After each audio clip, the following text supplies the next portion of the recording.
ও সোনার মা বোনেরা, মরণ একদিন আসবে, কবরের মধ্যে আমাদেরকে সবাইকে চলে যেতে হবে। আমরা যেদিন মারা যাব গো মা, ওই দিন আমাদের লাশটা গোসল করাইবে। কথা বলেন ঠিক না বেটিং?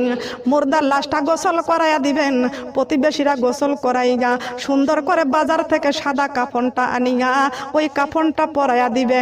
কোথায় থাকবে তোমার কানের দুল, কোথায় থাকবে তোমার গলার মালা, কোথায় থাকবে তোমার হাতের বালা, কোথায় থাকবে তোমার সেই লাল বেনারসি শাড়ি, কোথায় তোমার শৌকেসের কত কাপড় চোপড় থাকবে, কোথায় তোমার সেই বিছনা, কোথায় খাট, কোথায় জাজিম, কোথায় তোষক, কোথায় থাকবে বালাখানা, সব ছেড়ে অন্ধকার কবরে চলে যাওয়া লাগবে। কথা বলেন ঠিক না বেঠিং?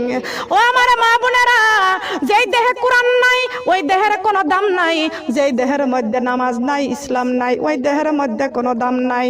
এই যেই দেহের রূহ আছে ওই দেহের দাম আছে, যেই দেহের রূহ নাই ওই দেহের কোনো দাম